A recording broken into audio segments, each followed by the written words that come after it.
दोस्तों, कहा जाता है कि मन के जीते जीत है और मन के हारे हार। महात्मा बुद्ध भी कहते हैं कि जो व्यक्ति अपने मन को जीत सकता है वो व्यक्ति इस पूरी दुनिया को भी जीत सकता है। लेकिन यहाँ पर एक प्रश्न ये उठता है कि क्या मन को अपने वश में करना, अपने नियंत्रण में करना क्या इतना आसान है? दोस्तों, आप अपने भीतर जब इस सवाल का जवाब ढूंढने की कोशिश करेंगे तो अधिकांश लोग तो यही कहेंगे कि मन को वश में करना बहुत कठिन है, इस पर नियंत्रण पाना लगभग नामुमकिन है। तो यहां पर अब दूसरा प्रश्न उठ जाता है, क्या आपका मन आपका है या फिर आप मन के हैं? अगर इसका सही उत्तर देखा जाए तो यही जवाब होगा कि मन हमारा है, हम इसके नहीं हैं। लेकिन बचपन काल से ही हमें हमारे अपनों ने यह बता दिया है, ये विश्वास दिला दिया है कि हमारा मन किसी के बस में नहीं रहता और इसे वश में किया भी नहीं जा सकता। ये एक ऐसे घोड़े की तरह है जिस पर लगाम नहीं लगाई जा सकती, जिस पर नियंत्रण पाना बिल्कुल असंभव है।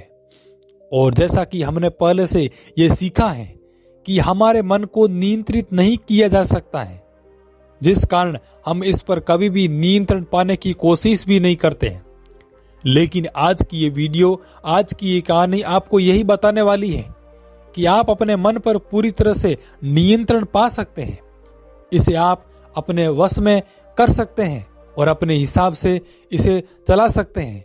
और आपके मन में जो आपका विश्वास है कि इस पर काबू नहीं किया जा सकता है, आज इस वीडियो के माध्यम से जो विश्वास भी पूरी तरह से खत्म हो जाएगा।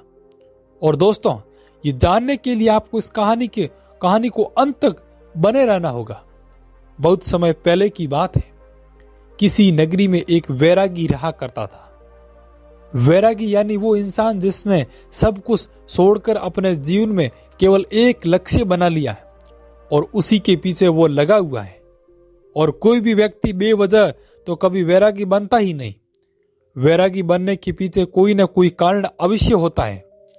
और उस व्यक्ति का वैरागी बनने के पीछे का कारण यह था कि जब वह अपने जीवन को सांसारिक तौर पर जी रहा था तो उसके मन में उससे कई गलतियां करवाई, कई तरह के पाप करवाए। उसका मन उसके काबू में नहीं रहा था, उसका मन उसका मालिक बन चुका था, जिस कारण ये अपने मन पर नियंत्रण नहीं पा रहा था और अपने मन की भावनाओं में बहता चला जा रहा था। अब यहां पर हमें दो बात समझनी होगी। पहली वो, या तो हम अपने मन के मालिक बन सकते हैं या फिर मन हमारा मालिक बन सकता है। और ऐसा ही कुछ उस वैरागी के साथ तब हो रहा था जब वो अपने सांसारिक जीवन में अपने जीवन को भोग रहा था। जब वैरागी अपने सांसारिक जीवन में जी रहा था तो उसके पास वो सारे सुख सुविधाएं थी, वो ऐश्वर्य था, लेकिन उसके बाद भी उसके मन में एक गहन पीड़ा थी, चिंता थी, जो उसे हमेशा सता रही थी और उसके मन के बहकावे में आकर कई सारी बड़ी गलतियां और कई पाप भी किए थे, जिस कारण उसने अपने जीवन को केवल एक लक्ष्य पर निर्धारित कर दिया और उसने इस जीवन से वैराग्य ले लिया।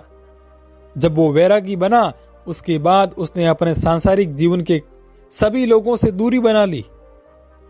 वो वनों में भटकता रहा, भिक्षा मांगकर भोजन करने लगा, ध्यान करने लगा, तरह तरह की साधनाएं, तरह तरह के उपाय अपनाने लगा। लेकिन फिर भी उसका अशांत मन शांत होने को तैयार नहीं था, क्योंकि उसका मन उसका मालिक था और वो इतनी आसानी से उसे अपने कब्जे से छोड़ना नहीं चाहता था। और यहां पर एक बात और समझने वाली है कि जब हमारा मन शांत होता है तभी हम किसी साधना में लीन हो सकते हैं। यहां पर तो उस वैरागी का मन शांत ही नहीं था। यहां पर वो वैरागी तो अपने मन की अभी भी सुन रहा था, अभी भी उसका मन अपनी उंगली पर उसे नचा रहा था, जिस कारण ना तो वह सही से ध्यान कर पा रहा था और ना ही सही तरह से साधना में लीन हो पा रहा था। इसी तरह से काफी समय बीत चुका था। दिन के बाद हफ्ते और हफ्तों के बाद महीने, और धीरे धीरे उस वैरागी के मन का ये विश्वास भी पक्का होता जा रहा था कि हमारे मन को काबू में करना असंभव है, जिस कारण वो वैरागी अब बहुत ही निराश हो चुका था। वो कुछ भी तो जानना चाहता था। उसने वो सब कुछ अपने जीवन में उतार कर देख लिया था, लेकिन उसके बाद वो भी अपने मन को अपने नियंत्रण में नहीं ले पा रहा था। धीरे धीरे समय बीतता गया और एक दिन उसने एक व्यक्ति से मिला जो कि एक साधारण सा व्यक्ति था। वो ना तो कोई बहुत बड़ा संत था और ना ही कोई बहुत बड़ा बुद्धिमान। वो व्यक्ति तो एक साधारण सा मजदूर था जो अपनी मजदूरी कर रहा था। तभी उसकी नजर उस वैरागी पर पड़ती है और वो मजदूर उस वैरागी के पास आकर उससे पूछता है, क्या तुम्हें कोई सहायता की आवश्यकता है? क्या मैं तुम्हारी कोई मदद कर सकता हूं? क्योंकि तुम बड़े परेशान लग रहे हो। ऐसा लग रहा है मानो तुम अपने सारे प्रयास कर चुके हो और तुम उसमें सफल नहीं हो पाए, जिस कारण तुम बड़े ही निराश लग रहे हो। इस पर वो वैरागी उस मजदूर व्यक्ति से कहता है, तुम यहां से चले जाओ। तुम भला मेरी क्या मदद करोगे? तुम तो खुद एक सांसारी हो। तुम तो इस संसार में जी रहे हो, इसके अंदर उपलब्ध सभी चीजों को भोग रहे हो, तो तुम मेरी मदद कैसे कर सकते हो? तुम भला क्या जानो कि मन को वश में किस तरह से किया जाता है? उस वैरागी की इस बात को सुनकर वो मजदूर जोर से हंस पड़ा और उस वैरागी से कहता है, क्या कहा तुमने? तुम अपने मन को वश में करना चाहते हो? इस पर वो वैरागी कहता है कि हां, मैं अपने मन को अपने नियंत्रण में रखना चाहता हूं, अपने मन पर काबू पाना चाहता हूं और इसीलिए मैंने अपना सब कुछ छोड़ दिया है। मेरे पास किसी चीज की कोई कमी नहीं है, लेकिन मैंने अपना पूरा जीवन केवल अपने इस एक लक्ष्य पर लगा दिया है और यह है कि मैं अपने मन को काबू में कर ही रहूंगा। तभी वो मजदूर उस बैरागी से कहता है कि मन को वश में करने के लिए तुम्हें सांसारिक जीवन छोड़ने की कोई आवश्यकता नहीं है। तुम जिस जीवन में जी रहे हो उस जीवन में भी तुम अपने मन को वश में कर सकते हो, लेकिन केवल एक ही चीज जो तुम्हें छोड़नी होगी। इस पर वो बैरागी उस मजदूर से कहता है कि वह क्या चीज है जो मुझे छोड़नी पड़ेगी। तभी वो मजदूर उस बैरागी से कहता है कि तुमने आज तक जो भी गलत जानकारियां इकट्ठा की है उन्हें तुम्हें अपने भीतर से निकालना होगा, उनका त्याग करना होगा, क्योंकि जो भी जानकारियां हम ग्रहण करते हैं उसी के आधार पर हमारा मन बनता चला जाता है, अर्थात हमारे मन का निर्माण होता है। इस पर वो बैरागी उस मजदूर से पूछता है कि भला ये कैसे हो सकता है, हमारा मन हम कैसे निर्माण कर सकते हैं।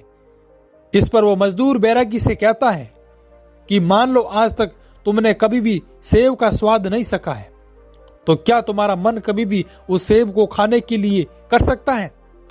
नहीं ना। इसलिए हमारे मन का निर्माण हम खुद करते हैं। हम जो जानकारियां ग्रहण करते हैं उसी से हमारे मन का निर्माण होता है। तभी वो बैरागी उस मजदूर से कहता है, क्या आप मुझे इस विषय के बारे में कुछ और समझा सकते हैं, कुछ और ऐसी जानकारियां जिससे मुझे और ज्ञान प्राप्त हो सके? तभी वो मजदूर बैरागी से कहता है, यदि तुम अपने मन को अपने वश में करना चाहते हो, इस पर सचमुच अपना नियंत्रण पाना चाहते हो, तो तुम्हें जो कुछ भी मैं बता रहा हूं उसे तुम्हें ध्यान से सुनना होगा और इसे अपने जीवन में उतारना होगा। वो बैरागी कहता है कि जी हाँ, बिल्कुल, मैं इसके लिए पूरी तरह से तैयार हूं, क्योंकि मैंने इसके लिए सब कुछ छोड़ दिया है और मैं अब अपने मन को पूरी तरह से अपने वश में करके ही रहूंगा। आप मुझे बताइए मुझे क्या करना होगा?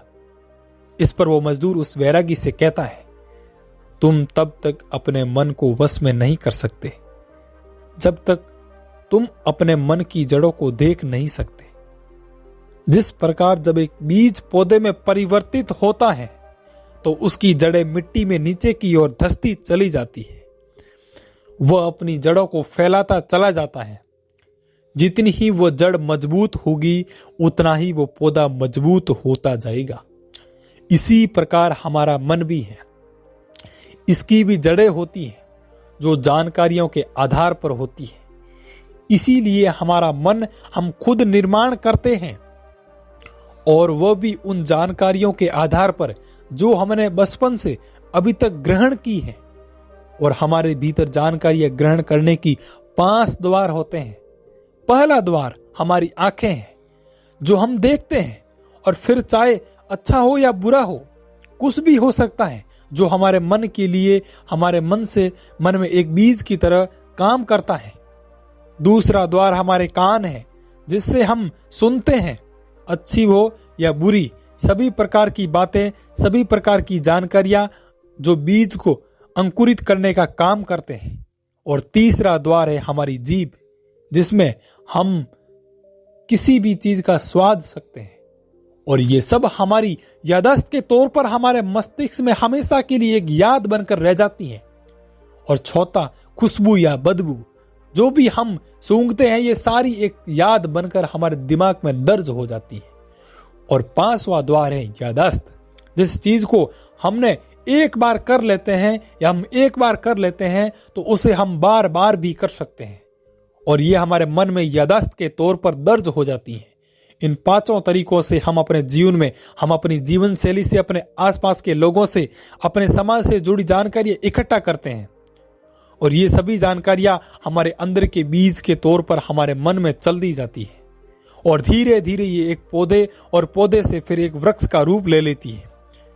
आपने तो सुना ही होगा कि हमारा मन एक मिट्टी के समान है, जिसके अंदर हम जिस तरह का बीज बोएंगे, ठीक उसी प्रकार का वृक्ष या फिर उसी प्रकार का फल हमें हमारा मन देता है।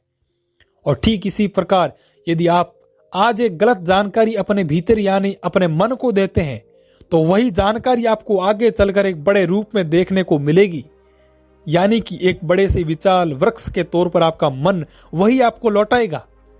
आजकल हमारे आसपास इतनी जानकारियां होती हैं, इतना कुछ हम देखते सुनते हैं कि उसमें से सही और गलत हम नहीं पहचान पाते हैं, जिस कारण हम अनजाने में ही अपने मन को गलत बीज दे देते हैं, और वह बीज धीरे धीरे उत्पन्न होने लगता है, अंकुरित होने लगता है, और वो एक विशाल वृक्ष का रूप ले लेता है। और यही वृक्ष आपको भविष्य में भटकाता रहता है, जिस कारण आपका मन कभी भी नियंत्रण में नहीं रह पाता, नहीं अपने मन पर कभी काबू कर पाते आप। आगे वो मजदूर उस वैरागी से कहता है कि इसी प्रकार तुमने भी अपने मन को पहले से ही बहुत सारी गलत जानकारियां दी है, जो आज एक बड़े से विशाल वृक्ष का रूप ले चुके हैं।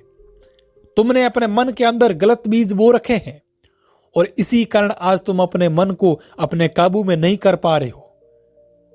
उस वैरागी को उस मजदूर की सारी बातें समझ में आ चुकी थी। तभी वो वैरागी मजदूर से पूछता है, अच्छा तो आप मुझे ये बताइए कि मैं किस तरह से अपने मन पर नियंत्रण पा सकता हूं, क्योंकि जो गलतियां मैंने की हैं वो तो अब हो चुकी हैं, और जो गलत जानकारियां या फिर यूं कहें कि जो गलत बीज मैंने अपने मन के अंदर बोए थे, अब तो ये विशाल वृक्ष का रूप ले चुके हैं। तो भला मैं अपने मन पर फिर से कैसे नियंत्रण पा सकता हूं? इसका कोई तो उपाय होगा। इस पर वो मजदूर कहता है कि जिस तरह से तुमने गलत जानकारियां के बीज अपने मन में बोए थे, ठीक उसी प्रकार अब तुम्हें लाखों अच्छे बीज भी अपने मन में बोने होंगे। इसके लिए अब से तुम्हें ध्यानपूर्वक पूरे दिन भर बस यह देखना है कि तुम्हारे इन 5 द्वारों से तुम्हारे भीतर क्या जा रहा है। तुम्हें इस पर ध्यान देना होगा कि जो जानकारी तुम्हारे मन में जा रही है, अर्थात तुम्हारे भीतर जा रही है, वह सही है या फिर गलत। इस पर वो वैरागी उस मजदूर से कहता है कि अच्छा यह तो ठीक है, लेकिन मुझे यह कब तक करते रहना है? तभी वो मजदूर कहता है कि तुम्हें इसे जीवन भर यूं ही करते रहना होगा। जिस प्रकार तुम अच्छे भोजन खाने की इच्छा रखते हो, ठीक उसी प्रकार तुम्हें अच्छे दिमाग को या अपने दिमाग को भी अच्छा भोजन ही देना होगा। यदि तुम आज अपने दिमाग को सही भोजन दोगे तो वह आगे चलकर तुम्हारे लिए सही तरीके से काम करेगा, और यदि तुम अपने दिमाग को गलत जानकारियां या गलत भोजन दोगे तो ठीक ही इसी प्रकार से यह तुम्हारे लिए गलत काम या गलत प्रकार से काम करेगा, तुम्हारे अंदर बढ़ता चला जाएगा। इसीलिए इस पूरे जीवन भर तुम्हें अपने अंदर अच्छी जानकारियां भरनी होगी।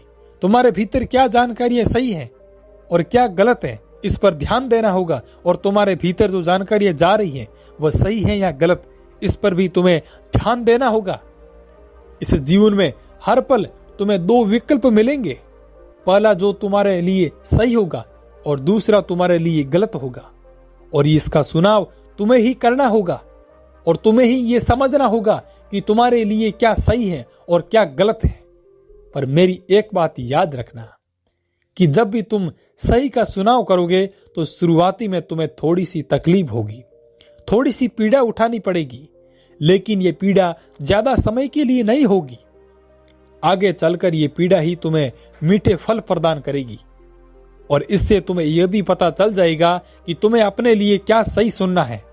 और जितना तुम अपने लिए सही सुनते जाओगे, जितने सही बीज तुम अपने मन में बोते जाओगे, उतना ही ये बीज तेजी से अंकुरित होंगे और आगे चलकर यह भी एक विशाल वृक्ष का रूप लेगा। जितना ज्यादा तुम अपने मन में ये बीज बोते जाओगे, उतने ही जल्दी तुम्हारे मन में जो गलत बीज हैं उनकी संख्या कम हो जाएगी, और जब उन गलत जानकारियों की या उन वृक्षों की संख्या कम हो जाएगी, तब तुम्हारा मन तुम्हारे नियंत्रण में आना शुरू हो जाएगा और तब तुम इस पर अपना नियंत्रण पा सकते हो। मगर इसके लिए तुम्हें आज से और अभी से इस प्रयास को करना पड़ेगा और इस पर नियंत्रण लगे रहना होगा, क्योंकि अच्छी आदतें अपनाने में हमें थोड़ा समय लगता है और अच्छी आदतों का जो रास्ता होता है वो शुरुआत में हमें थोड़ी पीड़ा अवश्य देता है, लेकिन बाद में जब हम मंजिल पर पहुंचते हैं तो वहां पर जो सुख, आनंद, जो फल मिलता है वो हमें गलत रास्ते पर चलकर कभी नहीं मिल पाता। और उस बैरागी को उस मजदूर की सारी बातें समझ में आ चुकी थी। उस बैरागी ने उस मजदूर का धन्यवाद किया और फिर उसने मजदूर की सारी बातें अपने जीवन में उतारनी शुरू कर दी।